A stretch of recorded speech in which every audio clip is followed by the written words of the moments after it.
You're listening to the Tom Barnard Podcast. I love that intro. It takes so long. You know what I mean? That's what I was thinking too. Yeah, well, especially after the last one we hit, where it was like, okay, I know I've got like 60 seconds to gather myself, and now it's just like, boom. No more of that. Head first dive into the pool. No question about it. So what's the latest? How you guys doing? Oh, doing well. It was the good news for today is that we're going to hit double digits in the weather. Yeah, So that is good. Everybody break out your bathing suits. Well, it's crazy because we dropped down like 0 single digits. We're gonna have that all this week, and then immediately next week we're going right back to like mid 30s. Oh, that's nice to hear. Oh, fantastic news. That is good to hear. No question about it. So just did I worked out a lot yesterday. Watched a little. I'm kind of changing a bunch of things about the way I go about life and all the rest of it. But I sat down after I was done and tried to go through a few news channels. Are they going to have to take those people all off the air because they're seriously mentally ill? And I'm talking about, if not all of them, 90% of them. Yesterday, it was on Fox. It was, and I didn't watch a long time. I would just pop in once in a while. Why don't we just call off this whole situation? Trump's going to win, so just fold up all the stuff. So da da da da. Then you turn it over to CNN. That victory in Iowa meant nothing. Nobody showed up for it, and it just means that. Seriously, you know what they all sound like? And I'm talking about not all of the national news people, but a lot of them. I would say 90% of them sound like stupid college kids. They never got rid of that stupid college kid attitude that I know everything and you know nothing. You remember that? Yeah. And specifically with the news, I feel like at some point there was a shift where everything now feels performative, where before they go on, instead of wanting to present the news, they're like, okay, this is my time to shine. Let me like game face on. Yeah. We're going to go, whatever, perform or act, not actually just be in person and deliver the news. And Tom, can I ask you about the Iowa caucuses? Yes. Because this is going to show just how maybe unknowledgeable I am on the whole situation. So you ask me, Mr. Knowledge himself. Well, what the hell are you thinking? It's not your first rodeo. Yeah, this isn't your first Iowa caucus. That's true. Thank you for lengthening that sentence because very short it would have been different. Oh yeah, no. Anyway, moving forward. Is the Iowa caucus really that important? Because I see it touted up every election cycle, like it's this huge event and all this stuff. And I thought voting was supposed to be all day. Apparently, this happens at one specific time. And then I see clips of them writing down names on paper, throwing them into a Hy-Vee bag, and then is this really that important? Like, I thought this was like the pinnacle of the political season ramping up, and now I just see paper bags and Post-it notes being written down, and that's how we tally things. That is politics in America now. We don't do things in a fair way anymore. Look, first of all, I'm not jumping on anybody's side here, but look, do you think any election in this entire United States has ever been 100% fair? No. And I would also say how many elections have been decided by the Iowa caucus in it's the indicator. No, it's not a vote deal. It's an indicator deal. Like a lot of people, the fact that he scored over 50% was the big deal because nobody'd ever done that before. So that's why and of course, CNN, that means absolutely nothing. Only 4 people. And then the other side, Fox, this means he's going to be president. It's like, why don't you both just shut up, for Christ's sake, you spoiled, rotten college brats. And I'm talking about the ones that are 60 years old. They're still spoiled, stupid college kids. And I got nothing against college kids. I have something against stupid college kids. Shut up. Right? Yeah. Oh boy, I'm in trouble. There you go. This is where I mute my mic. Hey, I went to college for one day. It was pretty good, I thought. And lasted an entire day. No, look, I did, watch that stuff, and it doesn't affect me personally. See, you have to understand something again. I am not like those people at all, because I would say most of my best friends are very left. Not way nut job left, but they're pretty far left. They're very, I could give you the names of the people, but I love the guys. They're wonderful people, the men and women. What you think about politics is not going to ruin my life. So what do I care? Right. I know some people. I don't know anybody that's way far right because they're their own group, kind of, I think. They kind of, the far right, they tend to, do they mingle? I don't know if they do. I think so. I think Or both do they? far left and far right. Like there's got to be some type of group, Facebook group, meetup, something, because like who do you guys talk to all the time? There's right. Because most people are like, I don't want, regardless of what far extreme views you have, I don't have time to talk to you about that. So you got to talk to somebody. There's a lot of internet chats and things. My favorite of the night was what's that psychopath's name over on, I think she's on CNBC or MSNBC, Joy Reid. I think she might be one of them. Yes. She's nuts. My God, did she go out there? Did you hear what she said last night? No. I don't even know if I want to repeat. She said, "This doesn't matter. It's nothing but a bunch of white Christians." Oh my gosh! Yeah, let's not try to end racism, shall we? Why don't we? Well, let's just give up on ending racism. We'll go back to racism. It's hilarious. One thing I do want to do, speaking of that, is you guys are too young to remember. Saturday Night Live had a great bit. Father Guido Sarducci, who did "Find to the Pope into the Pizza." I think I brought that up to you guys last week. Oh yeah, it was a great bit, and he was an Italian priest. And he had a special deal, "Find to the Pope into the pizza," so people would come back to Christianity, right? He was going to deliver pizzas with, you have to find where I drew the Pope's face in there. Okay. Mm-hmm. I think what we should do now is find the smart, nice white man into the commercial. Jesus, there are no nice white men in commercials anymore. If there's a white guy, he's always a prick or an idiot, one of the two. I think that's hilarious. It's like, do you people learn nothing at college? You're not supposed to be prejudiced against anyone. It's not just racism, it's prejudice as well. Could you just grow up, for Christ's sake? Yeah, there tends to be a lot of overcorrecting when it comes to people and how they portray what, like commercials, for example. Because at one point it was, it's all just, white people in commercials. And then there's no diversity in movies. And then the next thing you notice, it's, well, all right, now I've got one black person, one Asian person, one Native American person. It just check all the boxes. And then like, okay, well, you know what? We think that you're being too mean to a certain group of people. All right, well, now we're going to be mean to, white people or whatever group of people to overcorrect. It's like, no, how about you just make a commercial, but don't exclude anybody for, prejudice. Exactly. Let's go even keel. We're never, ever. The fact that these people think that's going to make up for what happened for the last 2,000 years is stupid as hell.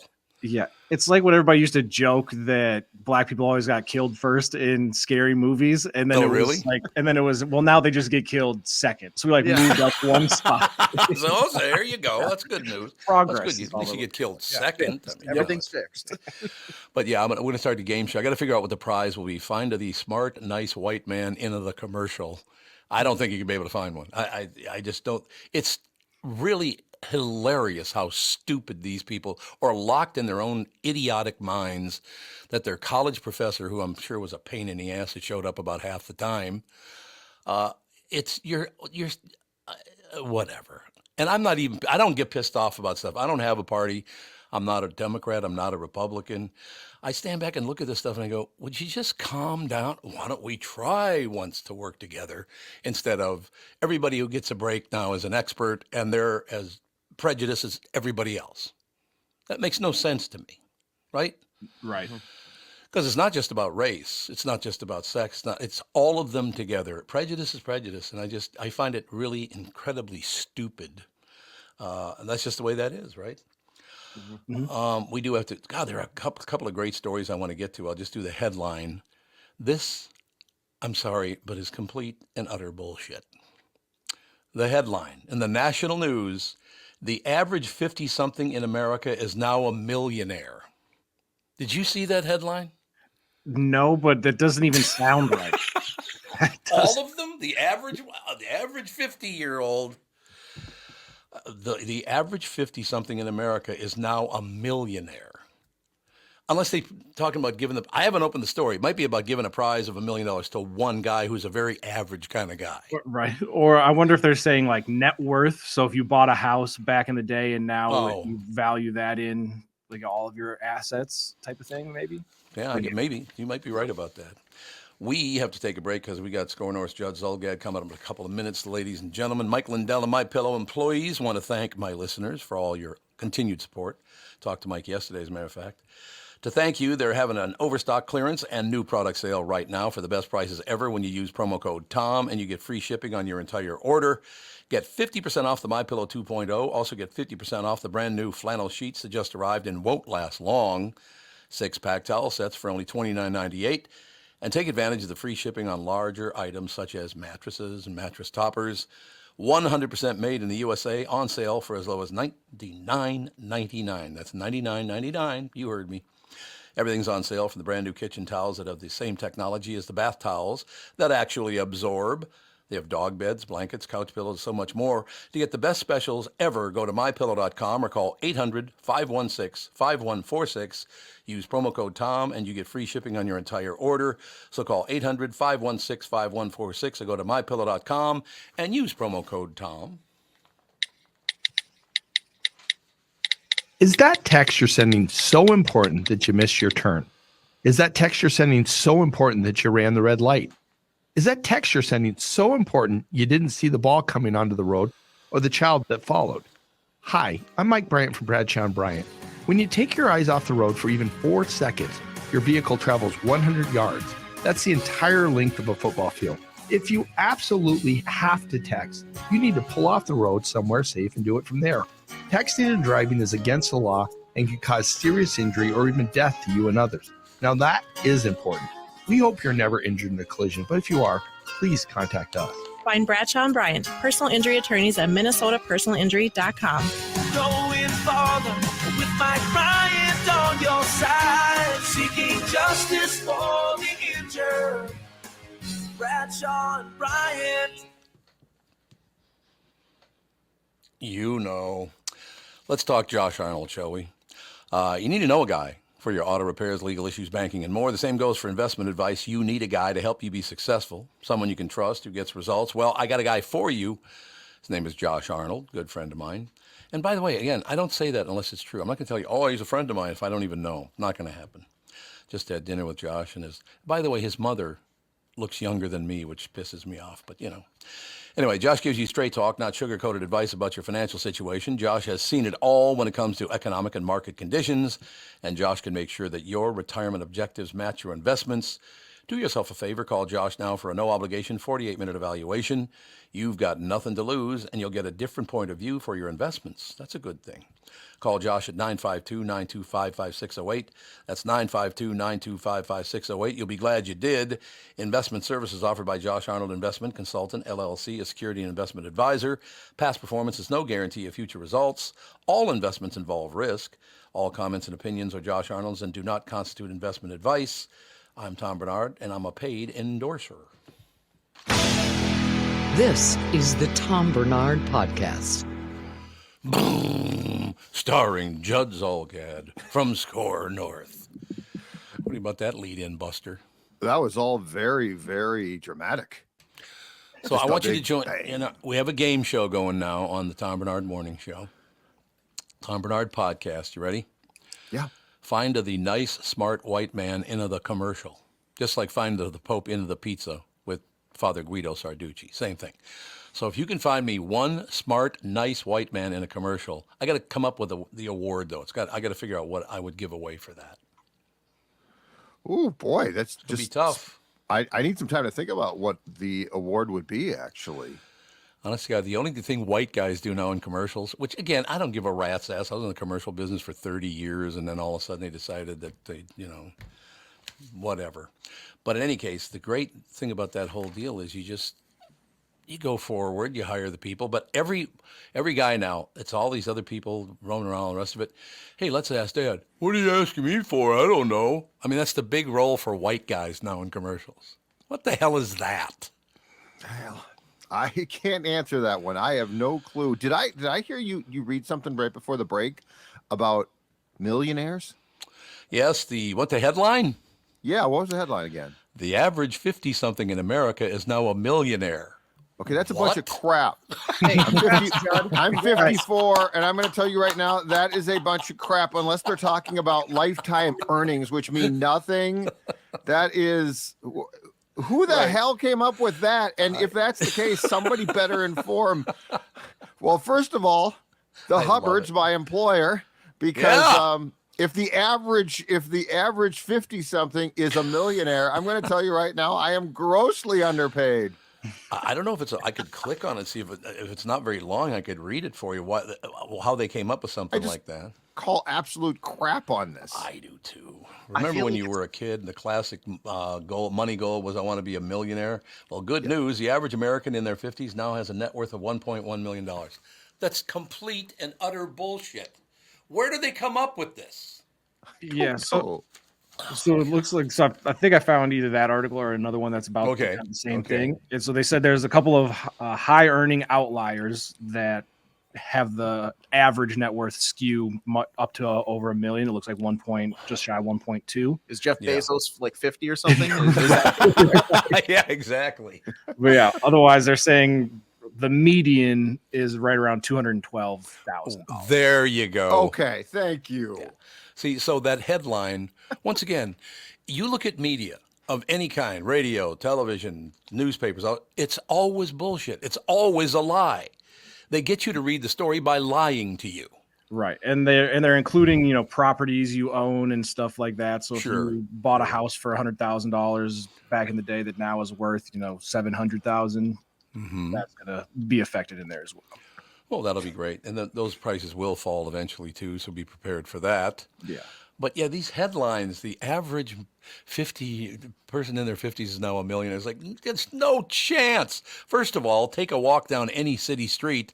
Yeah, that's why 10,000 people live in tents on the sidewalk. You're right. What a ridiculous argument. But, that's where we are now. Judd, I'm not going to spend a lot of time on this, but I did watch some of the commentary last night after the Iowa caucuses.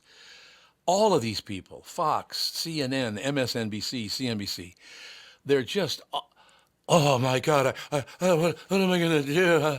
Settle down, for God's sake. We've had some horrible presidents, and we've gotten through every one of them. And if you don't like the current guy, we'll get through him. You don't like the next person, we'll get through them. Relax, calm down, right?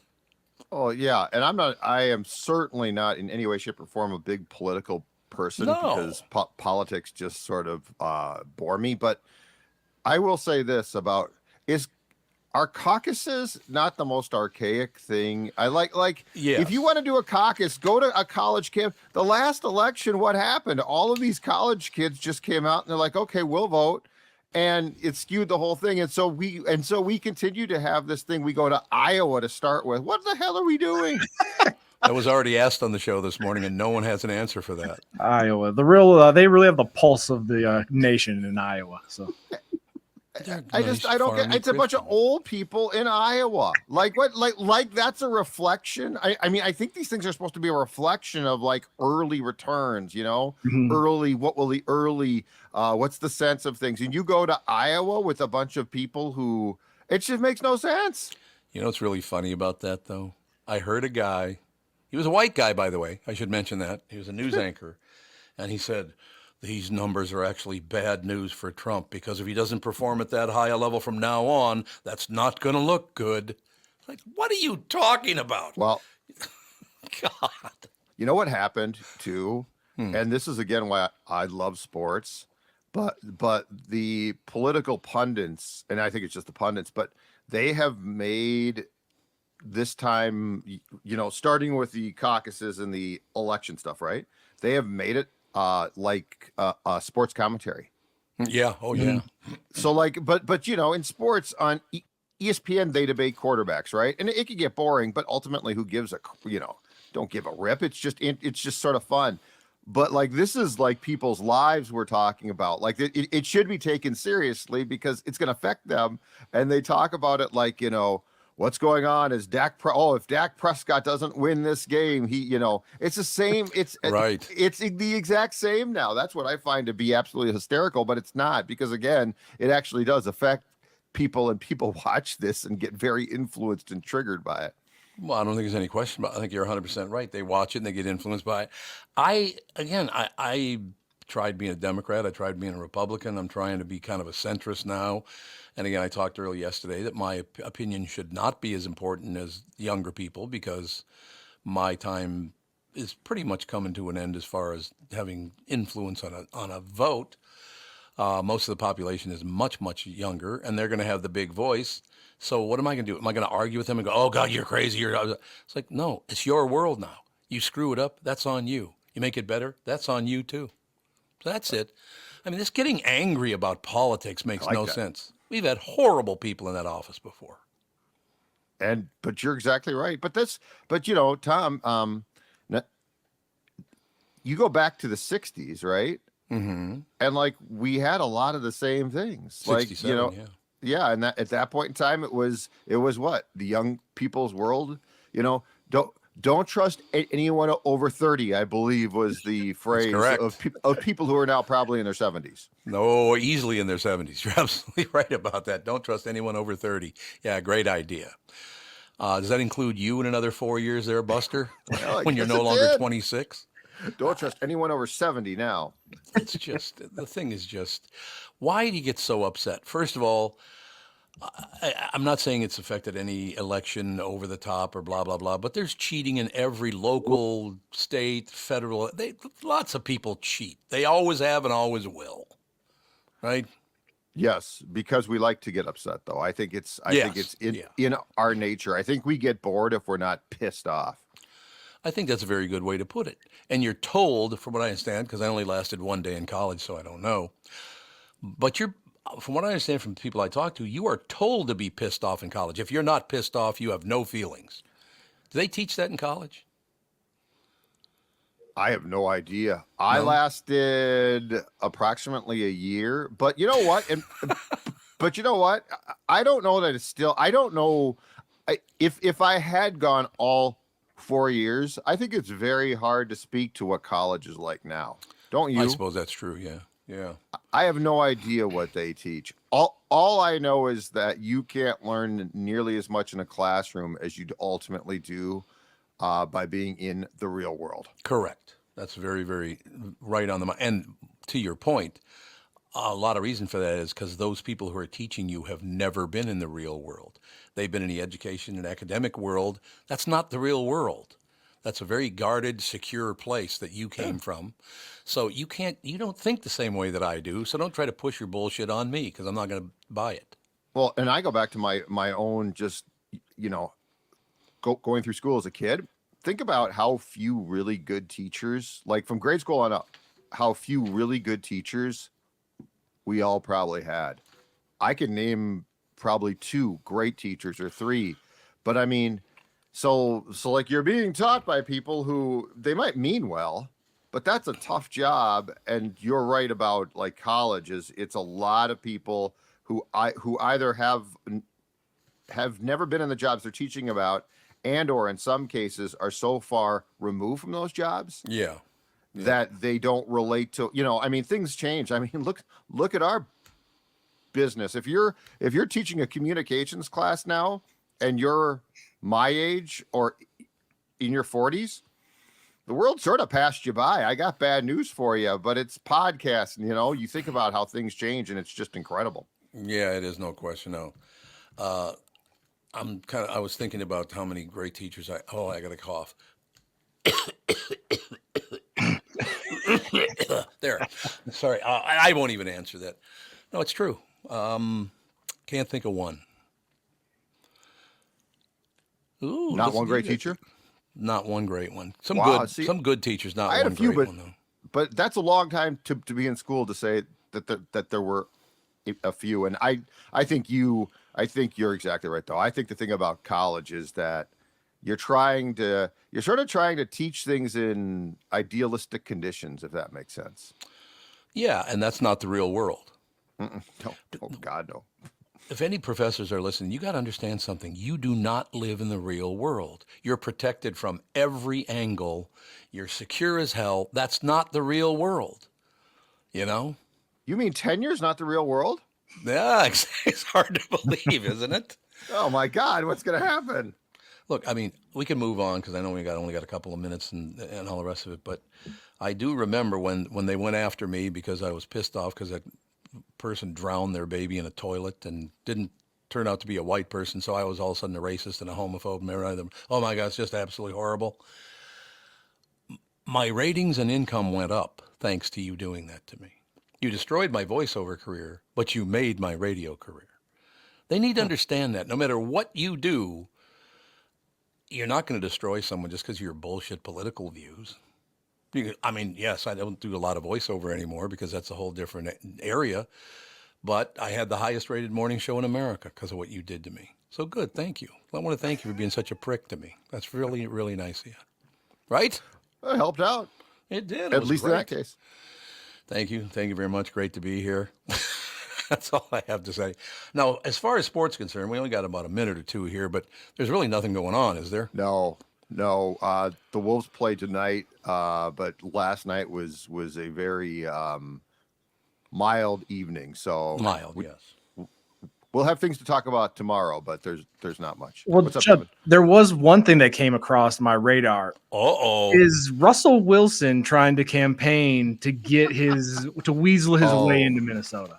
He might. Really? I mean, clearly his agent floated that to the reporter from ESPN who wrote about possibilities, or I would guess his agency did. But I don't see that happening. It's a fun thing to talk about, but Right. you saw in that story there was no reciprocation on background from the Vikings, so I wouldn't be too concerned about that. I don't think you have to worry about that being a possibility. Vikings country, let's sail. Right. That article was published, and one of my diehard Vikings friends was like, I will not watch a single game if we sign Russell Wilson. He's like, I will boycott the team. Well, Russell Wilson was a good quarterback at one time, was he not? Oh, yeah. He's won a Super Bowl. Yeah. But if you guys recall, when the Vikings drafted Ponder, what was that, 2011 or so, or 12? When they drafted Ponder, they also signed a veteran QB by the name of Donovan McNabb. Sure. Same type of deal. Had been really good, was washed up, and he played the first 4 games or something, and it was just painful to watch. He was skipping the football at the feet of receivers. There was nothing left there. So I don't think this fan base needs bring an old quarterback who once was really good here and watch him flail and fail. So no, I think you're fine. I think that's just from the Wilson camp. I don't think it's reality. Perfect. We've all failed miserably. I can give you an example of how I did. In, let's see, was it 1987 when the Twins won the World Series? The Q morning show had a football game at the Metrodome. 20,000 people showed up to watch that football game. And I don't know what I was thinking, but I thought, you know what? Because I was coaching one of the teams. So you know what? I'm going to try a field goal. Oh. I had never tried a field goal in my life, but I'm going to try it right now in front of 20,000 people who mostly have cameras. I don't think the football ever got over about 4 feet off the ground. That's all I'm saying. Can you imagine now close. With video cameras? Oh, God. Well, that's ESPN. I know we got to go here quick, but that's ESPN, their college game day. Pat McAfee every week goes, I'll give, somebody $50,000 if they can make a 30-yard field goal. And all these kids try and kick it, and it's spraying balls left and right and, not even making it off the ground. It's very hard. Mine was left, right, and short. So how's that possible? It was that bad, though, I will tell you that. But Judd, always a great pleasure, sir. You bring joy to our hearts on a morningly basis. Is it a morningly basis, daily basis? Is it a morningly basis as well? That's a really good question. You know what? It sounds right. But I don't know if it's real or not. But it sounds good. But who cares? Okay, it sounds that's good. True. That's a very good point. Very nice stuff. All right, we shall guys. talk to you on the morrow, sir. Sounds good. Take care. Thanks a lot. Judd Zulgad, SKOR North. Ladies and gentlemen, we'll take a break. Be right back. Another genius reporter, Chris Egert, will join us right after this. Let's take a second to talk about my bank, North American Banking Company. You've heard me talking about them for a long time now. When they opened in 1998, they made a promise to deliver a better banking experience for their customers where you know your banker and they know you, just like Bialke and me. Well, a lot has changed since 1998. This commitment to being a true community bank in the Twin Cities has not. So if you're looking for a better banking experience, why not bank with my bankers at North American Banking Company? Go to nabankco.com or stop by any one of their 6 Twin Cities locations. Member FDIC, equal housing lender. You need to know a guy for your auto repairs, legal issues, banking, and more. The same goes for investment advice. You need a guy to help you be successful, someone you can trust who gets results. Well, I got a guy for you, Josh Arnold. Josh gives you straight talk, not sugar-coated advice about your financial situation. Josh has seen it all when it comes to economic and market conditions, and Josh can make sure that your retirement objectives match your investments. Do yourself a favor and call Josh now for a no-obligation 48-minute evaluation. You've got nothing to lose, and you'll get a different point of view for your investments. Call Josh at 952-925-5608. That is 952-925-5608. You'll be glad that you did. And tell him his guy, Tom, sent you. Investment services offered by Josh Arnold Investment Consultant, LLC, a security investment advisor. Past performance is no guarantee of future results. All investments involve risk. All comments and opinions are Josh Arnold's and do not constitute investment advice. Tom Barnard is a paid endorser. You know the song Kokomo? It's supposed to be off the Florida Keys, right? Hate to break your Beach Boys bubble, but that's a fictitious place they made up for the song. Fortunately for the rest of us, the Florida Keys island chain are as real as the taxes you have to pay in Minnesota if you're a resident. Now, that's the reason to move south.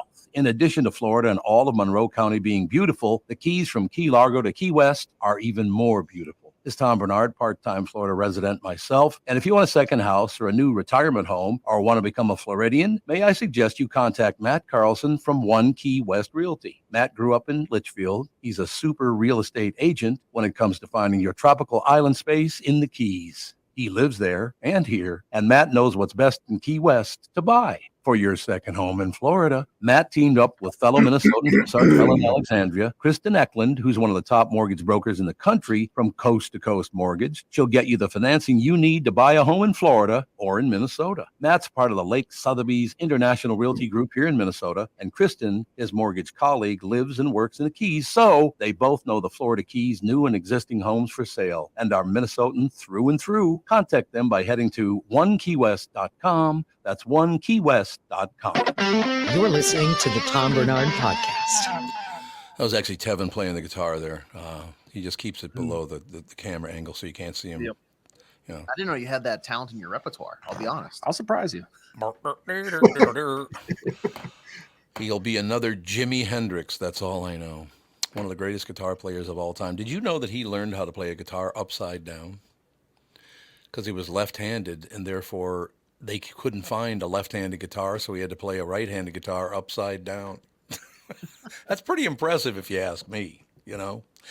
Ladies and gentlemen, Channel 5's Chris Egert is brought to you by Mr. Money Talk Josh Arnold. Call Josh today for your free 48-minute evaluation, 952-925-5608.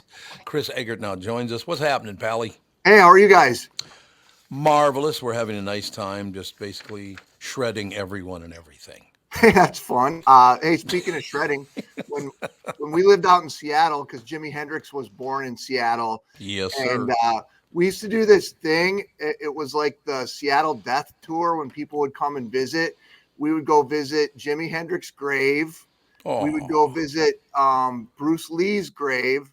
And then we'd also go to the house where Kurt Cobain shot and killed himself. I know it sounds kind of morbid, but it was just a little. Yeah, just a little. No question about it. Like, these are all three places where the public does go, and Sure. It was kind of a cool way to see different parts of the town by like having some kind of landmark to go and look at. You know, I got to be honest with you. The entire time? Yeah. What's that? Do you ride in a hearse the entire time? How can we make this more depressing of a No, tour? but I mean, it would just, they were all people who lived there, and that was stuff that, I don't know, people seem to have interest in when they come visit. But.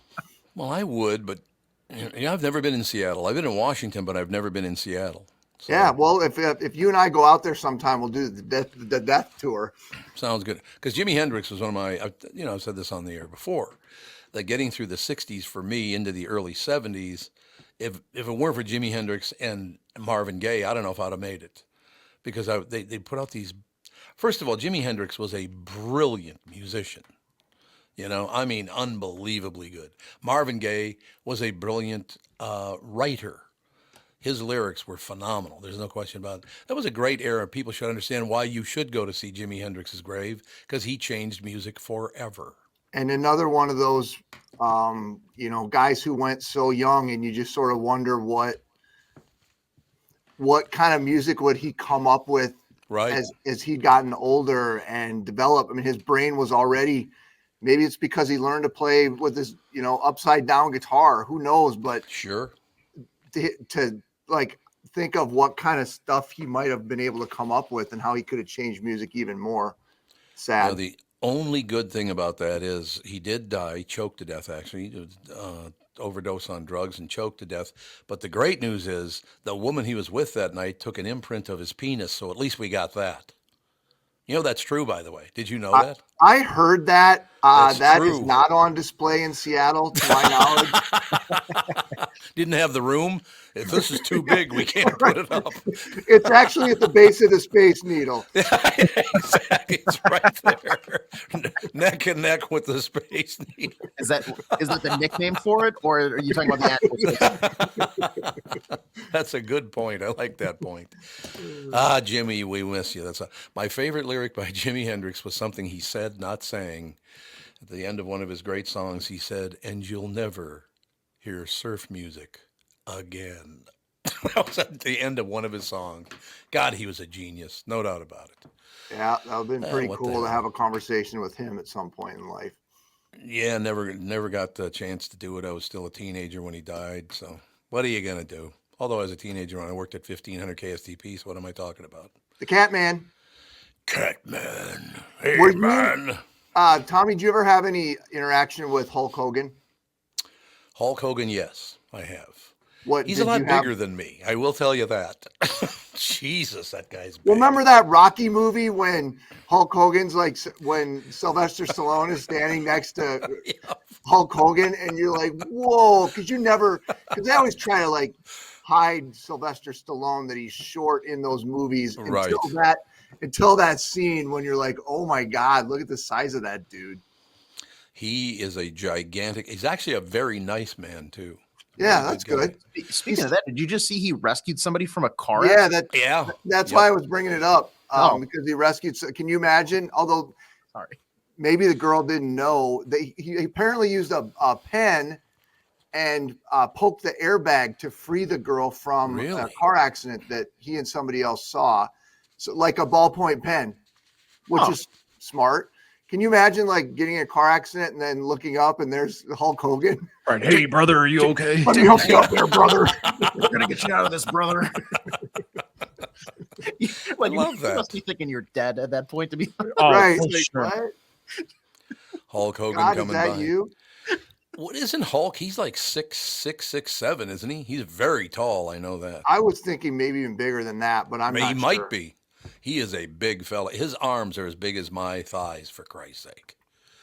God, they're huge. Wasn't there some kind of thing with him and his wife and like some kind of a love triangle kind of weird thing that went on? That was the Jimi Hendrix penis. That's exactly right. Well, and because he's the guy that sued the media because they leaked his sex tape where he was into some weird stuff, and he was like, they tried to say that it was because Hulk Hogan is a public figure, they could leak it, and he was like, no, that's my personal life, that's Hulk Hogan's my alter ego, so you can't leak it. And he ended up winning, actually. I think so too. It's fuzzy memory, but the Hulkster, that's all I have to say. I enjoyed him. There's no question. Those were the heydays of. I mean, I know we can go way back but I really enjoyed that time of wrestling. Was fun. Oh, yeah. And those guys were all such superstars, and Well, did you see Ric Flair was on the pregame for the Tampa Bay Buccaneers? He happened to be walking through the stadium, and they just grabbed him and threw him on TV, and he was doing the whole spiel and wooing everybody. That's funny. I read about it, but I didn't actually see the video of it. I'm having a hard time holding these alligators down. Yeah, did the whole thing. So it was great. I do love. Look, I did grow up watching All-Star Wrestling, Vern Gagne, the AWA. It was. I love that stuff to this day. That really blown up personality and extreme thinking and all.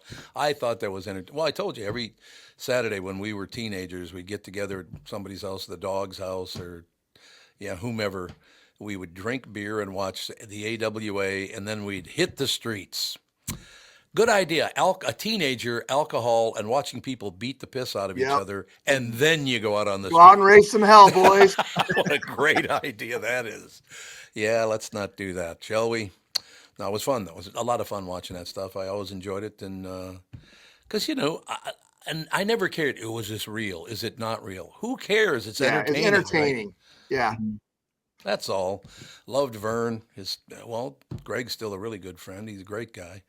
But I consider myself to be very, very lucky that I spent so much time with professional wrestlers and football players and all that stuff because I was into lifting weights and all that. It was, of course, coming in dead last in all the lifts wasn't fun because they were all much bigger and stronger than me. But don't worry about that. You were there, though, my man. You were there. At least I was there. It was a lot of fun watching that stuff. There's no question about it.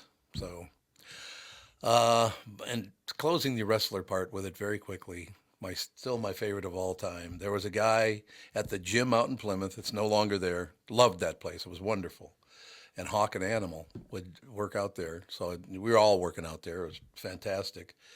And this guy comes to me and goes, Tommy, do you know if Animal's coming in today? I said, yeah. As a matter of fact, I just talked to him. He's going to be here in about 5-10 minutes. He said, man, can I just stand here next to you? We'll wait for him. I got some news. I said, what's happening? He goes, I just benched 300 pounds for the first time in my life, which the average person cannot do, by the way. Yeah. Right. I mean, it's a lot of weight, right? But you got to remember who you're talking to. So right. Animal comes through the door. The guy comes up and he goes, Animal, man, I'm so happy that you're here. And I wanted to tell you, I just benched 300 pounds. And he goes, ooh. But Animal was a great guy. Don't get me wrong. Joe was a wonderful guy. Both of those guys are gone, man. Sad. Don't you think? All right. Any other big news we should know about, sir? It's going to get warm next week. That's the biggest thing going on.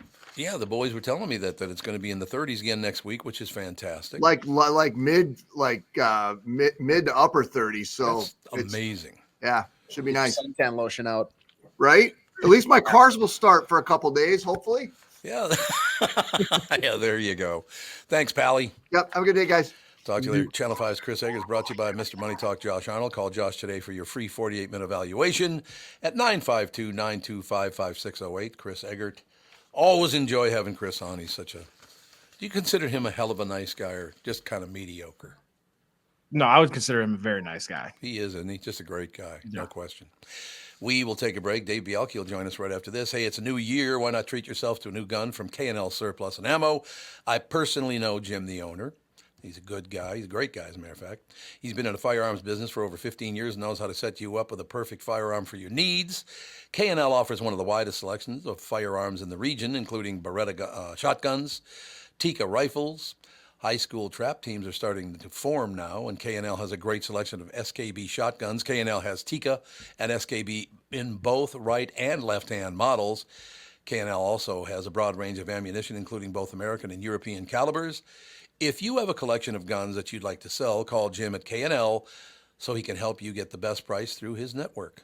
K&L Surplus and Ammo is on Lake Drive in Lino Lakes and open Tuesday through Saturday. You can also visit them online at www.klgunstore.com. This is Bob Sansevier, and I want to tell you about Dave Bialke from Bialke Law. Dave represented my wife, Mary, when she had a significant workplace injury. She was very happy with the job Dave did. If you have a work-related injury and have Dave represent you, I'm betting you'll be happy too.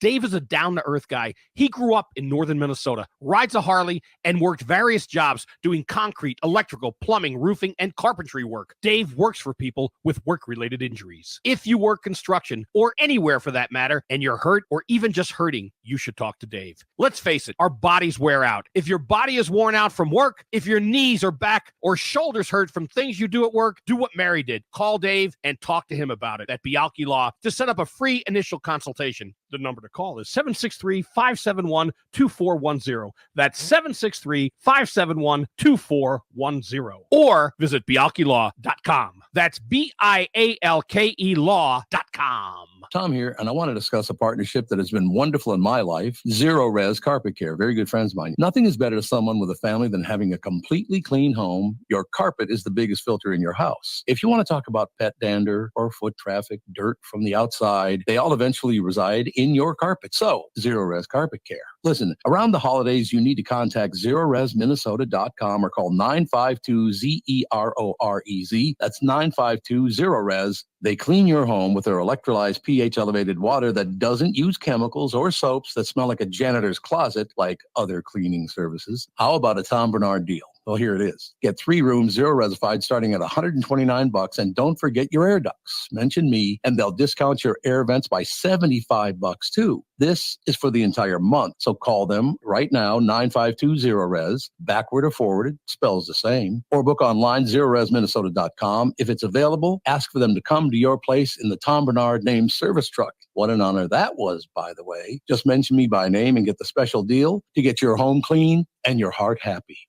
Zero Res Carpet. You're listening to the Tom Barnard Podcast. I still have to adjust to how short those are. I'm looking at scripts and all that stuff, and I was, oh, wait a minute, that's short? No, I forgot. Because it used to be about 8 hours long. And then, another thing. Tevin's just riffing now. Either one of you guys play an instrument? I played the drums and the trumpet. Oh, the trumpet too. Yeah. I was percussion. I played the drums. So did I. Does that mean that all drummers are losers that are now in podcasting or radio? No, I think it's just us 3. Just the 3 of us to take home that. That's weird though that all 3 of us would have been drummers. Yeah, that's weird. I started with the trumpet, and then I watched Drumline and was like, yeah, that looks a lot cooler than playing the trumpet, and switched over. So did all the women in the short skirts come to you like on Drumline? No, that was one thing that I definitely over anticipated. Yeah, I could understand that, but yeah, I was a drummer in a band called Take 5 in the 1960s and early 70s. As a matter of fact, it was a lot of fun being in a band. You guys ever in a band that performed? Nope. No, like a school band, but that. Oh, sorry, you were in Drumline, yeah. But what? What are you laughing about? No, that's just a school band. Yeah, like not an actual. I didn't say just a school band. I said that's right. AJ did. Oh, yeah, AJ did. Oh, I'm sorry. Yeah, that's a little different than like being a rock star and performing. Like we did jazz band. We went to Eau Claire, Wisconsin. My mom was in the crowd. Yes. Oh, see how sweet that is, ladies and gentlemen. Is Dave ready to go? Dave is. Magnificent on the phone, joining us now live. Dave Bialke, brought to you by Bialke Law Firm. Heard at work. Dave Bialke goes to work for you, taking care of your workers' comp injury claims and denials. Call 763-571-2410. Go to bialkelaw.com. Please tell them that Tom sent you.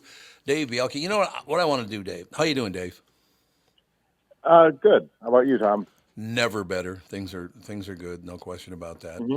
What I wanted to do, I was thinking, I always kind of try to, like, we talk and I lead you into things, but what I'd like to do today is, what do you want to talk about? Because there got to be some stuff you've never gotten to, because I come up with all these ideas and then, so is there any one specific thing you'd like to talk about as far as law in the state of Minnesota? Well, I was going to comment on your band thing.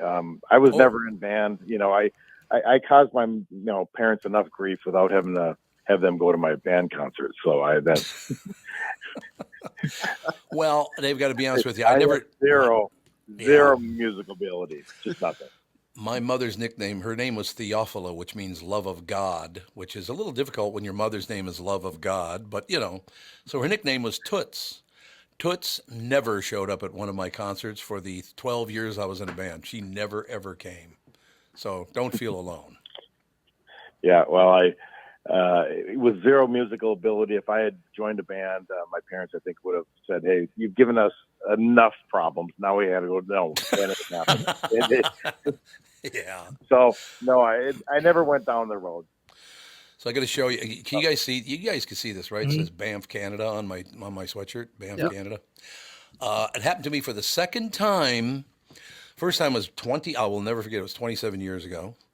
And I'll tell you what it is when I tell you what happened to me this morning when I went out for a walk. Right?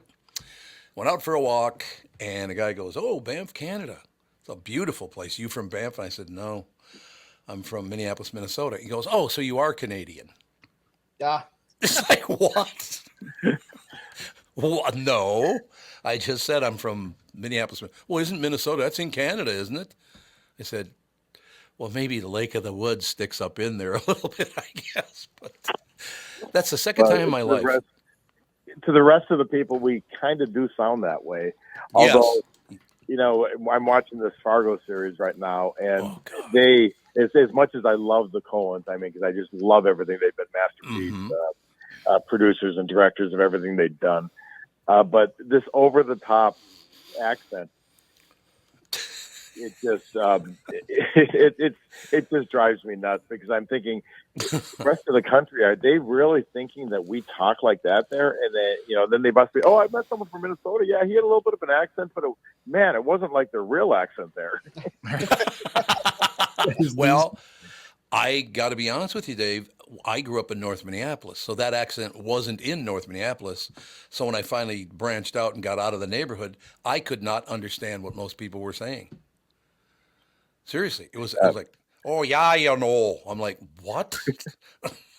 Where did that come? I grew up in northern Minnesota, and we had a certain amount of that. You know, again, it wasn't as much, but it certainly is there. And I'll tell you a story. So a friend of mine, years ago, we were years ago, I used to deer hunt. I don't anymore, but I was up there by his cabin up by Henning at Battle Lake area, and they were the Underwood, which is also in that area. Their football team was I think it was the game before the final. They were playing for the final to go to Metrodome, and so it was a big deal. And the local radio station was covering the game, and so this announcer, we're driving in my truck, listening to this announcer, and we were doubling over. We were laughing so hard. This guy was saying, "Oh yeah, that Thorson kid, yeah, he's a good runner. Yeah, he's a good runner." And I swear to God, that's what he's talking. We're like, look at each other. We're, my God, we got to. Can we record this somehow? This is something you just don't see. You know, except for a Fargo movie. Here's the guy in the local radio station. Yeah, that Thorson kid, he's a good runner. Well, that's Minnesota, though. It's no question. So in rural Minnesota, there are pockets that it does exist. Now, Dave, what season are you on in Fargo? I'm the current season, and last night was the conclusion of it. Right. The fifth season, which we started out, we loved it. The first and second seasons were just amazing. We loved them. And then they really took a step back, in our opinion. Seasons 3 and 4 were not nearly as good. But then the season 5 is better. It's not quite as good as 1 and 2, but it's much better than 3 and 4. So if anyone jumped in the middle on 3 and 4 and they're thinking, geez, this is kind of being over talked about, I'd say go back to 1 and 2. And each season is completely independent of the others. You could pick any one of them. Yep. So you could, I'd say, just go back and do season 1 or 2, and then you'll see, it's so well done, just like the movie. But that redheaded nurse with the Minnesota accent in season 4, she was amazing. You remember her, don't you? Yes, I do. And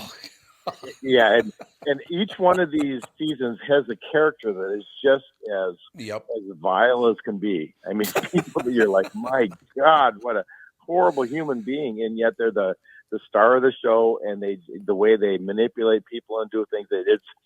I just love the show. One of them was Billy Bob Thornton in season 1 or 2, and he played that guy. I just love those characters that are you're just wondering what can they possibly do next, and then they do something that's even worse than the last time. You know, he is an amazing human. You guys ever talk to Billy Bob Thornton? Nope. No. He is one of the most amazing people, because he's got a band that used to perform. I think he performed at the State Fair a couple of times, as a matter of fact, with his band, if I remember correctly. But he used to come into the studio over at the Q about once a year, something like that. And after a few years, somebody was, I don't know, he's on the phone and going, Tom, why do you act like you and he are buddies? I mean, every time he's around, you guys are talking about, well, you did that, and blah, blah, blah, blah, blah.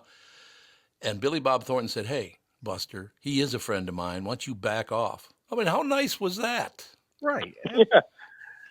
Yeah, he seems like he's a good guy. He's a really good actor. I've loved every movie he's ever been in. Mm-hmm. No question. He's fantastic. Even when he was the drunk Santa.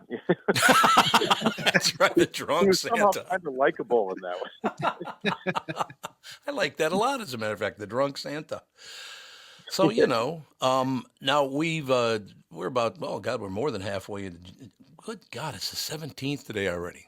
That first 2.5 weeks went by very, very quickly. But now that we're in a new year, anything's changed about the laws out there? Anything? Do people get in more trouble in the winter? I'm assuming they do. Slips and falls and this and that and the other thing. Car accidents, I would imagine, are a lot more prevalent in the winter. It escalates a bit in the winter. The other thing, but it kind of counterbalances in my practice, which all I do is workers' compensation law. There are fewer people working in the winter doing the tough construction jobs, the road construction, and they still do a certain amount outside, but not nearly as much. And you have laborers working construction sites and so forth. Most of them are laid off, and so fewer workers. But the workers that are working are at a heightened amount of risk. That it's not just the slip and falls, but people, when it's cold out, they're not as careful. They're not as aware of what's going on. Right. So things happen. So I think that is probably true, because I'm telling you, I just over at the Q, the old days, there was the overnight guy on the weekends was in a wheelchair.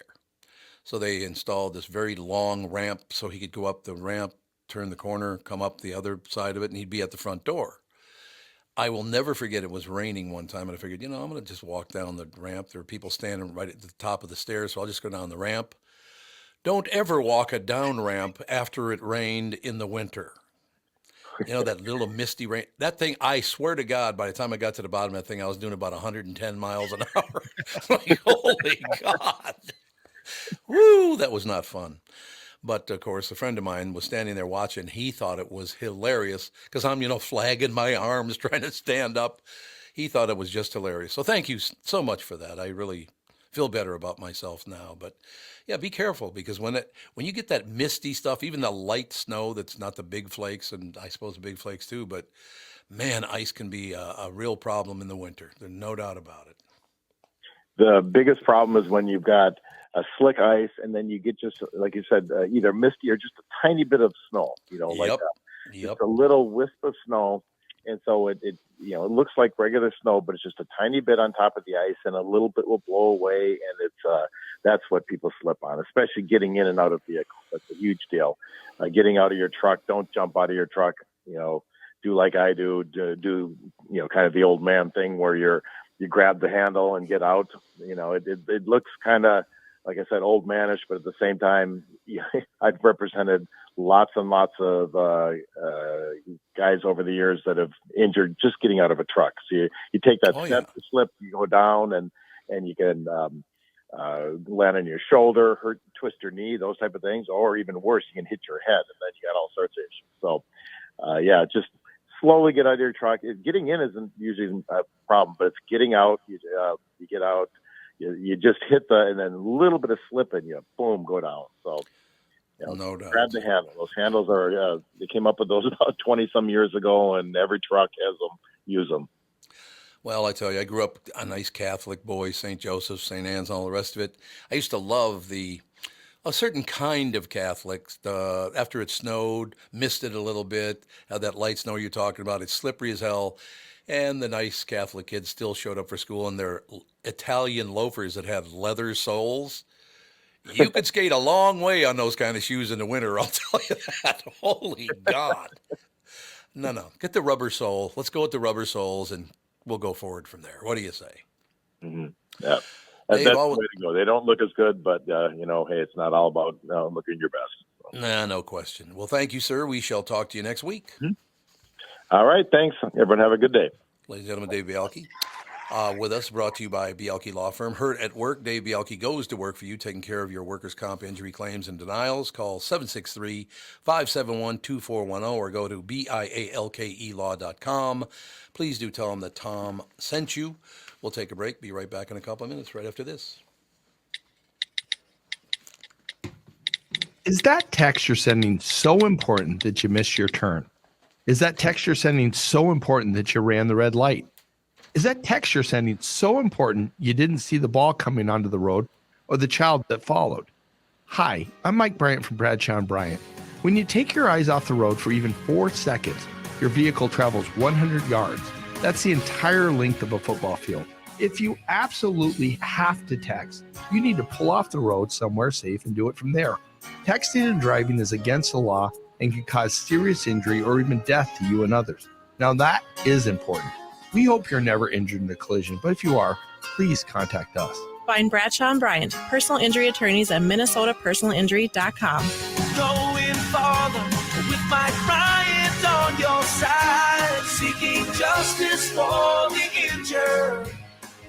Bradshaw and Bryant. Recently, Jim Paul of Valley Buick GMC was contacted by a company that does on-site sales. Jim was confused. Wait, they don't know anything about us, our staff, our reputation, most importantly, our customers. Hey, pal, no problem. We do them all over the country. You know, get the manager off the roof sale, inflatable gorilla sale, and our favorite, the 13-hour sale with a giant clock that goes to 13. Urgency, baby. We bring our crew because, well, your people are, let's just say, a little laid back. And the pricing? Nothing special, sport. But Jim thought we price competitively every day. Our prices are special. We definitely don't need these guys. But sale does convey some urgency, so we made a bold decision for his fine dealerships. Announcing the Valley Buick GMC 365-day sale. And we can even extend it a couple years or so. I got the air dancer guy, scratch-offs, plastic keys, bubble machine 5. Valley Buick GMC in Apple Valley or Hastings or valleycardealers.com. Hurry.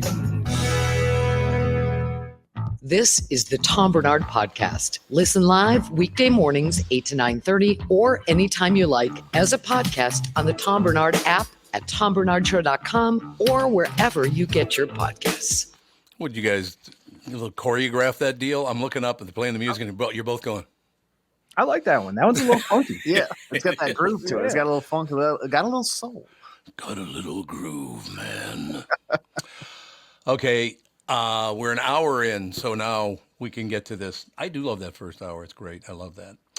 Remember when you were a kid and the classic money goal was, I want to be a millionaire? Well, good news. The average American in their 50s now has a net worth of $1.1 to $1.4 million. There's no way. Now, I haven't read the rest of the story yet, so I'm assuming they're going to explain how this is even possible. Is it because you bought a house? I think, Tevin, you brought this up. You bought a house for a couple $100,000, 30 years ago, and now it's worth, $700,000. Yeah, there's probably a little bit of that. And then as well as I think they kind of mentioned, there's some outliers in there. So you got somebody that's making, a 55-year-old that's got $1 billion. Well, that makes up for a lot of people that don't have $1 million. It's a good point. It's true, although it's heavily skewed by super rich people. Yeah, see, exactly what you were talking about. It is skewed by super rich people. Most people are not average. They're either millionaires many times over, or they can't afford to keep Disney Plus. That's a nice way to put it. You can't afford to keep Disney Plus. The median net worth for Americans in their 50s is about $300,000. That includes property and retirement accounts. See, now that makes sense. At about $300,000 in property and retirement accounts. Yeah, that makes plenty of sense. Yeah. So since having $1 million is complicated, a new survey asked people what they'd need to say they financially made it in life. The number one answer was being financially independent and not having to rely on others for money. The average American says that they need to make at least $94,000 a year to feel financially independent. Other popular responses were moving up in your career, settling into a job that you love, making a certain amount of money, not having to work at all, and being able to spend and pay bills without worrying about money at all either. Now, again, because I'm of a different age group than you guys are, I do remember. So in other words, they need to make $94,000 a year to feel financially independent. That's what they said in this article just now. Yeah. I do remember when I was a little boy, I think I was 3 years old, because my father was still around. And he came home from work. He had just gotten a raise. And he cashed his paycheck. And he comes in and he goes, Toots, my mother. Toots, you aren't even going to believe this. I got a raise, went and cashed my check. Look at this. And on the coffee table, he laid out 5 $20 bills. Ooh. He got a raise to $5,200 a year. Now it's $94,000 a year. That's quite the leap. And I'm pretty sure you couldn't get by on $6,000 a year anymore, or $5,200 a year anymore, right? No. No, not even close. Can't even survive a month. Yeah, not even a month. You couldn't survive a month on $5,200. Especially if you live in the city. Oh yeah, it's a no. wrap on anything you want to do if you're not making. That's one trip to Five Guys. Yeah. Ooh, I like Five Guys though. That works for me, no question about that. But yeah, you look at that. That was only let's say 60, 70 years ago or whatever. So what you're going to have to be a millionaire. What, 30 years from now, 40 years now, you're going to have to be a millionaire or you're not going to make it. Yeah, absolutely. There's probably, I remember, so I have a friend of a friend that his dad is a surgeon, and they announced that they have to make some cutbacks because things are getting tight. And I was like, so if the doctors are just having to cut things back as well, right? Maybe we need to reevaluate how much we're charging for stuff in order for everybody to live. Is there one thing that you guys haven't purchased in a while, then you had to purchase within the last year, and you went, holy God, why is that so expensive? Is there anything like that that you've been through? Not any big purchase that anything stood out, but I think just the kind of the day to day, even it seemed back in the day, when you went downtown, things were more expensive, but like as far as like food and sorry, I almost died. What the hell are you doing in there, AJ? What'd you do to him? Holy crap. Oh, that's nice. He thinks it's hilarious. You almost choked to death. The look on his face of pure panic. I couldn't hit the dump button. Help.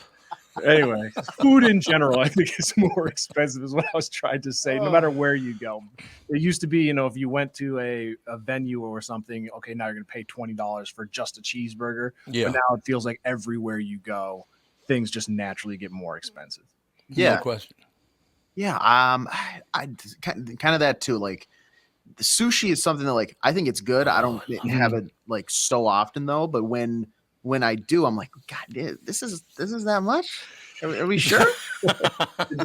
Did this fish like have legs at some point and walk around? Why is this so expensive? But yeah, it's crazy how just the inflation on certain things, like, and now it feels like it's almost just that's the norm. That's the norm. Yeah, and it's changed the places I shop. Like I used to be exclusively Lunds and Byerly's, and then one day I just because Cub Foods is right next to the studio here, so I would go there often. And I started to realize how much cheaper the prices were, and I was like, I think I just needed to be fiscally responsible, Yes. while I go to Cub Foods instead. But I still love Lunds though. Oh yeah, yeah. I mean, and you throw Costco in there, and you're covered. Oh yeah.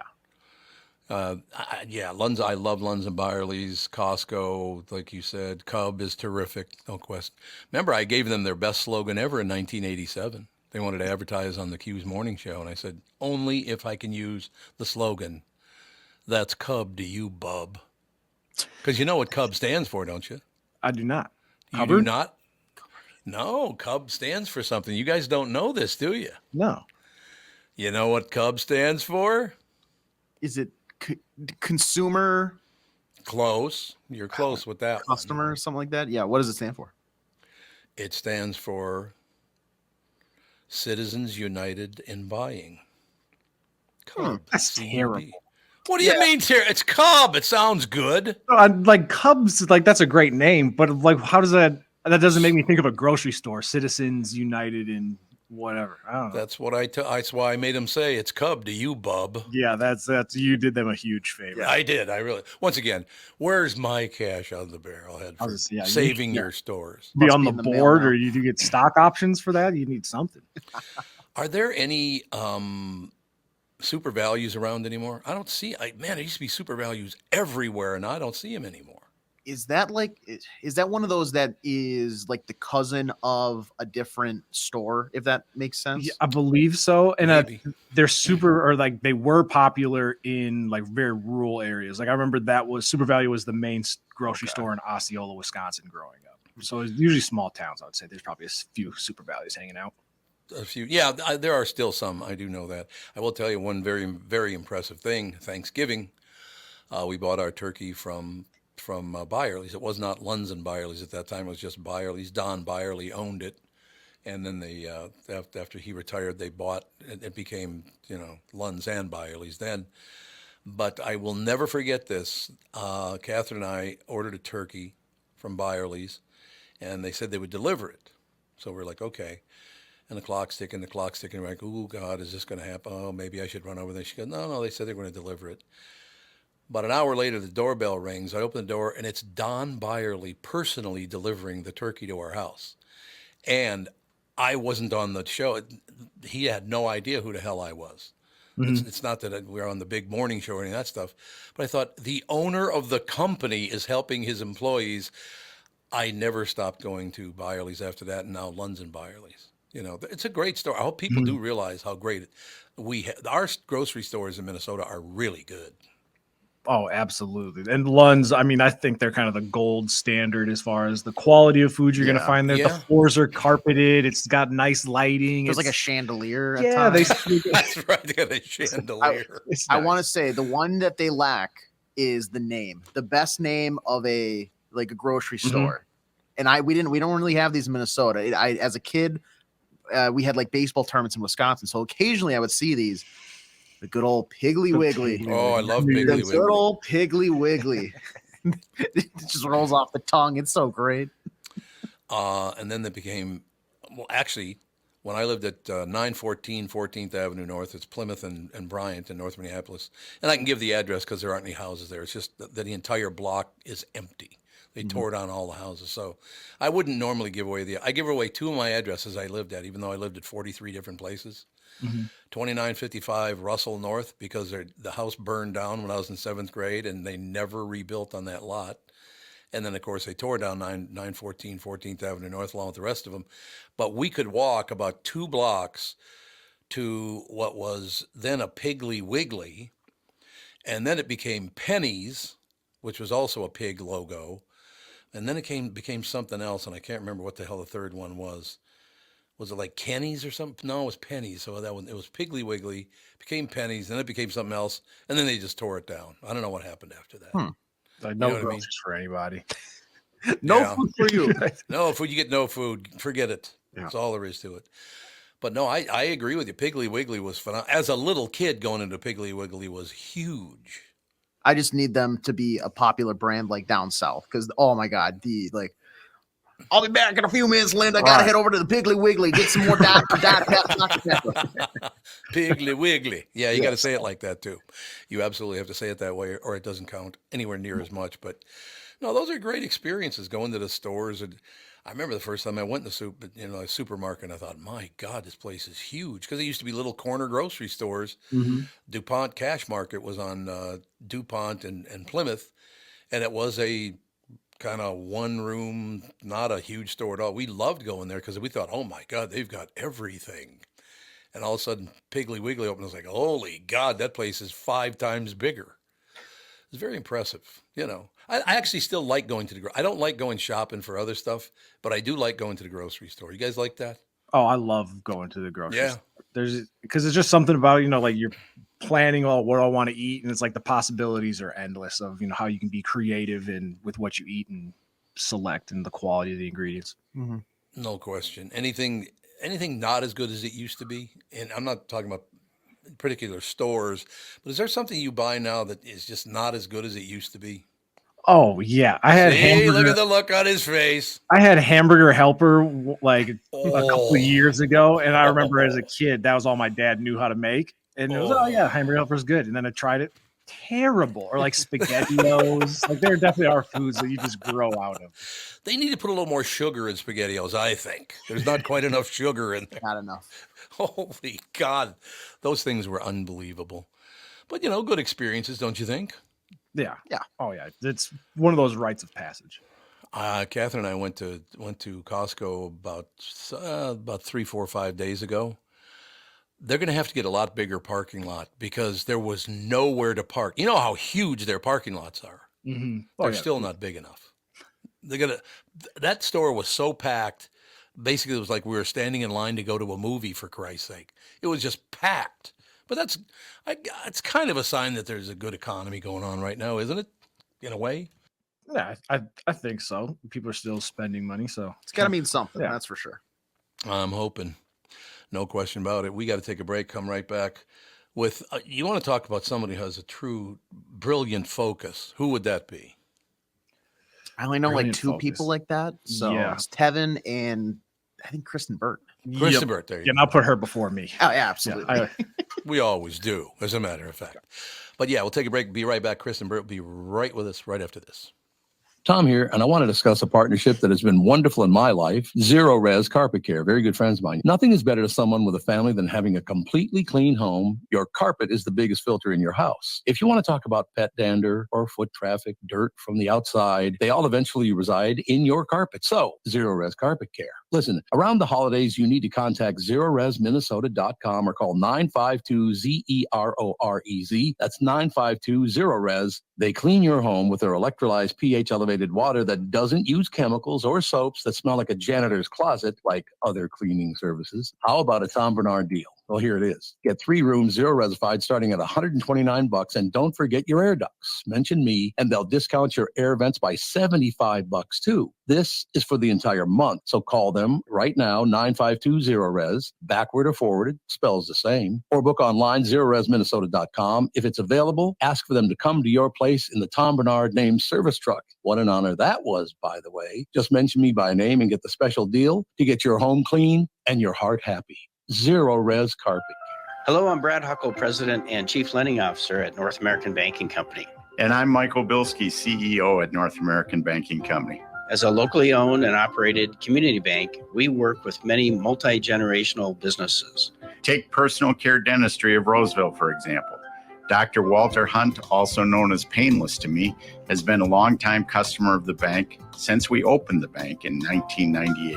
When his son Kyle was ready to join the practice, they wanted to expand quickly. With their additional space and equipment, they now are able to see more patients each day while providing the same level of care and service. Okay, guys, I'll take it from here. If you run a family business or any kind of business for that matter, you should be banking with Brad and Mike over at North American Banking Company. Every time I deal with them or their team, I know I'm working with experienced professional bankers. So why not bank with my banker? North American Banking Company, a better banking experience, member FDIC, equal housing lender. You have all helped support MyPillow and their employees in these tough economic times. Mike Lindell knows this and continues to give back to listeners with great deals on his most popular products. Right now, you can save 50% on Queen and King pillows and the original My Slippers, and the MyPillow 6-pack bath towel sets are back in stock. The proprietary technology makes them extremely absorbent, yet still provides that soft feel you look for in a towel. Set comes with 2 bath towels, 2 hand towels, and 2 washcloths. Regular price is $79.98. And for a limited time, you can get this 6-pack towel set for only $39.99 with promo code TOM. That's a 50% savings. So go to MyPillow.com, use promo code TOM to save 50% on the MyPillow 6-pack towel sets. That is just $39.99 for a set. This deal will not last long. Enter promo code TOM for this special and many more. This is the Tom Barnard Podcast. Ladies and gentlemen, Kristyn Burtt, entertainment news brought to you by North American Banking Company. Go to nabankco.com to learn more. Member FDIC, equal housing lender. Oh, she was hiding. You were hiding again. Well, you hide till the last second. I noticed you do that. Oh, look at you and Tevin, man. You know what? I'm so used to. We planned it. I called Tevin last night and I said, I'm going to wear this shirt. I know you got a shirt that matches. But no, I'm so used to the music intro from before. I know. So, yeah, so I was typing an article. Hey, and then I'm like, oh no, the show is on. One thing I got to tell you is that I appreciate the Hubbard family. You got Dan Seaman. You got Amy Daniels going down the list. They took, look, my morning show over the Kiwi was 5 hours long at one point. A 5-hour morning show. Then they shortened it down to about 4 hours and 15 minutes or whatever. So when I did come over here to work with them, they said, well, we can't just go from a 5 or 4 hour morning show to a 1 hour podcast. That's, it's going to look weird. So we took 10 months. We did a 3 hour, went from 5 hours to 3 hours, and now we're down to an hour and a half where we need to be. But I thought, I hate to be nice to anybody, as you know, but they're planning this. This feels very, very comfortable now because they eased into it instead of rushing into it. And I do it. We eased into it. So tip of the cap to everybody over there, Hubbard. God, I hate being nice to people. My throat hurts now. I'll do the talking then. I'll take over Thank for you. you. I'm ready. I'm ready for you. You are. Well, a lot of the big talk today is Lorne Michaels. He has said that he is retiring at the 50th anniversary of Saturday Night Live, which is next year. They're going to do the big special in February 2025. So who takes over for him? Well, he's kind of thrown a pretty big name into the hat, and that's Tina Fey. He thinks that she might be the right person for the job. Now, she hasn't said that she wants it. No. But she might be the right person to carry on his legacy. Got to be honest with you. If I were she, I would never do that. No way. Why wouldn't you take it? Because she's got a great career anyway. She just appeared in an Hercule Poirot movie where she was phenomenal. The show's just not that good anymore. It just isn't. I haven't watched that show in decades because it's the same political bullshit, and it's just ugh. But it's an important show, though, culturally, though. You understand that because this is like, it is, because even though if you're not watching it live, which is fine, most people aren't home on Saturday night or staying up that late to watch it. There are moments that go viral, but also it gives us that next generation of comedians. Maybe not to the level that maybe it used to, but there's always one or two breakout stars that become like the next comedian out on the stand-up circuit or the next big person in film or in a TV series. And it's a really good launching pad. So without it, you kind of like are missing a step. Right. No question about it. Look, I mean, for me, the problem has been, like, I can't watch Fox or CNN or CNBC or OAN or any of these for more than 5 minutes. I cannot put up with their personal take on everything and blah, blah, blah, blah, blah. And Saturday Night Live got very, very political, and I just stopped watching it. It was good business for them, though. It was good business during the Trump years. It's always about the money. It's always about money. It's not about entertaining you. We're here to make money. And I know they're there to make money. But that show, who was the woman sat down and played this weepy song on the piano? Kate McKinnon. Oh, God, was that disgusting. Hallelujah. So your guy didn't win. Relax. But you're still talking about it, Tom. That's the thing. I'm still Even talking if about you how hated horrible it, it you're was. still talking about it years later. We're in 2024. That was 2016. Okay, let me point some out to you. I haven't seen 1 minute of the show since then, so they ain't making any money off of me. But you're still giving them Doesn't airtime. matter. And It's not making someone money who might for be me. listening today go, I don't know what that was. Let me go and click on YouTube and take a look. And now you just gave them $1. And I also, even though I really like the man because he's a great guy, Dan Aykroyd, as soon as the Coneheads came on, I'm like, I got to get out of here. I can't watch this. So you exited in the 70s. Yeah, pretty much. I mean, pretty much. There are always good years and good casts that you Yeah, can point that's out. true. And it really does depend on the writers and what's happening. It depends on the cast members. And we have years when the cast is really weak, and you have years that you go back and wish that you could still see. Yeah. I mean, Eddie Murphy. The Eddie Murphy years were incredible. Or even the years where you had Will and you had Molly and Anna Gasteyer. Like those years were also really good.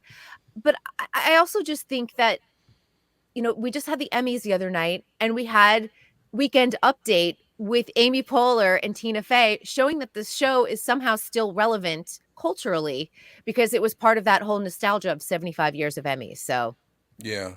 No, I understand it. Look, I mean, there's not one person out there go, oh, I like all those shows. You can't possibly like all things that come at you. I thought SCTV was much better than Saturday Night Live. A lot better. yeah, there's been plenty of other, I think, sketch comedy shows that have done a better job, but don't have the same relevancy. Because also in the era of only a few networks, NBC really sort of captured people on Saturday nights. Yeah. And the big question is with these shows, whether it's late night, whether it's Saturday Night Live, I even get this question with Dancing with the Stars, like, why don't they cancel it after 32 seasons? What are you going to replace it that generates the same amount of viewers, ratings, and advertising dollars? Do they still have a lot of viewers? They do. They still, I mean, if you take Saturday Night Live away, you're taking away an audience that does tune in religiously every single week. Right. And if you're going to put in something new, I'm going to guarantee that spot will go down in ratings and you're going to lose money. So it's better to keep the show running in that spot than it is to take it away at this point. What's really interesting about that is I go back and look at scenes from the show when I did used to watch it, and there were some rough patches. And I don't care if it was John Belushi or if it was Dan Aykroyd or if it was Chevy Chase. It hit a lot of bumps that I never even noticed before. But now you watch it and you go, ooh, that didn't go too well, now did it? But, that's the way it is. You're doing sketch comedy. Sketch comedy is very hard to do, no question. Yeah. It is. And remember, the show is based off of what is happening in the news at the time or pop culturally. So if we go back and watch some things maybe from 1992, you're like, that's not that funny. Right. Because it's not funny to our 2024 eyes. So I think that's a big deal. But and the other sort of offshoot of all of this was Saturday Night Live. John Mulaney just recently hosted the Governor's Awards. These are the honorary awards that they no longer put on the broadcast show anymore. And he killed it. It's the first time they've ever had a host for this particular show. And now people are saying, we already have Jimmy Kimmel for this year's Oscars, but they are saying that the Academy is probably teeing him up for Oscars 2025 because he's well known enough, but he's not going to be someone that people are going to tune into, but he's going to do that good serviceable job of just like getting you from point A to point B in between every single segment. Well, I think he's very funny, actually. I've always thought he was funny. So we'll have to meet back here in 2025 and see if this John Mulaney prediction came true, because I think it's kind of an interesting one. And he's had a wild trajectory because, he's had pretty devastating drug addiction that set him back a couple of times, but it feels like he's on a good path now. Wait a minute, you talking about AJ now? Thank you very much. Great to be here. AJ's like, what drug? Wait, oh no, he has a stumble. Let's start a rumor. That's exact. It's all about personal preference too, because a lot of people like Jimmy Kimmel. A lot of people like Jimmy Kimmel. I think he's the most unfunny human being I've ever seen. He's not funny at all, but some people just love him, which is how life should be. You like what you like, I like what I like. That's fine, right? Yeah, and he usually does a couple of good bits on the Oscars, like whether it's the selfie or the delivering pizza. Because I will tell you, nobody is more hungry than the audience in the Oscars theater that night. Really? You have starved yourself for weeks to fit into your gown. True. And they serve drinks. I don't know if people know this. This is a little bit, if you attended the Oscars, when you go into the Dolby Theater, they have free cocktail hours, like champagne and things like that. And they have free hors d'oeuvres, that they pass around. But it's literally like a little baby quiche that is literally like the size of a dime. Like not like a nice hearty piece of quiche. And then by the time you get in there and the show's dragging on and on, all you can think about is the governor's ball after with Wolfgang Puck food and his sliders and the caviar and the pizza. All you do is gorge. I used to call it my Oscar hangover, which had nothing to do with alcohol. It was always going to In-N-Out, going for pizza, Chinese food. All week I would just eat nonstop. I could understand that, no question about it. So 2025 is John Mulaney. Well, we're predicting. That's the rumor because I think it's a good one too, because Jimmy Kimmel, tried and true, that's great. But if you want to try something different, I think John Mulaney might be the guy to do it. And we're all looking at hosts after Joe Coy's situation. Chelsea Handler was another one that kind of made a good name for herself on that Critics' Choice this past week. So I don't know. It might be a little fight for the Oscars. I haven't had to deal with her too much. I've interviewed her a couple of times, and she goes through ebbs and flows. And I think right now she's flowing. People like her again. They like her again because she is a massive pain in the ass in person. Maybe she's changed now. Maybe she's matured a little bit or whatever. But I've had great interviews with her. In fact, I interviewed her for a movie she did with Reese Witherspoon, and Reese was an absolute brat, and Chelsea was lovely. Yeah, I understand Reese is I have never talked to her, never met her, but I heard she's a massive pain in the ass too. A couple times I've had a fun time with her. As my voice gets higher. No, it was great. No, it was wonderful. She was awesome. That'll happen. All right, so that's everything. Everything is going well. Yeah, everything in Hollywood is it's slowing down a little bit after all of like the 3 award shows. We can like kind of chill for a couple of weeks until the SAG Awards happen, and then it'll be the Oscars. And we'll finally wrap up everything from 2023. It's been a long year with strikes and everything else. So we'll see how this, production is way down. So we'll see. Hopefully we'll have a better second quarter, because first quarter's like, Well, yeah. Well, when you're after the strike and you said that we're going to be seeing a little dip in quality, I saw they were running, what was it, Deal or No Deal Island, where they somehow combined Survivor and Deal or No Deal. God. It's like they were just desperate. They're like, what can we do? And game shows are cheap, especially properties they already own. Yeah. None for me, thanks. I'm good. But the good news is Chicago Med, Chicago Fire, Chicago PD, they all return tonight. So we're starting to see some of those shows come back. You can also watch me tonight on Discontinued on Fubo, like Wednesday nights. Yeah. Big mandatory viewing for me. Yes. It's also on Tubi too at same time. Well, you guys are Central Time's so weird. So I guess it would be 8 p.m. for you guys. It's 9 p.m. Eastern, but it's 6 p.m. And it's only supposed to run 9 p.m. here on the West Coast, but for some reason I get the East Coast airing, so I can see it at 6 p.m. So nice. You can see me talk about, I think tonight I'm talking about Quibi. Do you guys remember Quibi? Oh God, yes, absolutely. That came and went during the pandemic in like 6 months. What was his name again? Jeffrey Katzenberg. Jeffrey Katzenberg. There you go. That's who it was. Yeah, came and Yeah. went. I still have it on my phone. You do? Yeah. Did you subscribe to it? There's nothing. I didn't think they put out any more content, do they? No, they didn't. But did you subscribe when it existed? Yes. Oh, you subscribe to everything. I'm Yeah, like, you are everybody's favorite person. Well, if they come on the show, then I will answer back by paying attention to them. That's why I did. He came on the show to talk about it. Jeffrey did? Yeah. Nice guy. Yeah. But they lost big time. They lost their shirts on that one. Did they ever? And I don't know why. Why did they? Do you know why? And the timing was bad. Everyone had turned their focus to TikTok. And so this Quibi was like, for people that don't remember, it was videos in short bites, but it was scripted content primarily, a little bit of reality show. Yep. But the marketing was terrible. People didn't understand. The subscription price was very high. It was competing with what Netflix and Hulu were at the time. Right. And you're like, wait a minute, I'm only getting 6 to 15-minute videos, and I'm paying the same exact price as my Netflix subscription. It just didn't make sense. So maybe if it had come in like after the pandemic or well before the pandemic to establish the brand, it might have done better. But a lot of those properties were sold off to other networks, and other ones never saw the light of day. So kind of crazy. Understandably, we will talk to you tomorrow, young. You always wrap up the show now. Do you like wrapping up the show? I guess so. Yeah. Hopefully it sets people off on like a good start to their day. No, we're talking. All right. Thank you. Bye. Goodbye, ladies and gentlemen. Kristyn Burtt Entertainment News brought to you by North American Banking Company. Go to nabankco.com to learn more. Member FDIC, equal housing lender. We will talk to you in 15 minutes with the family show and talk to you tomorrow morning. I love the pace of this show. Yeah, absolutely. It's wonderful. We'll talk to you tomorrow.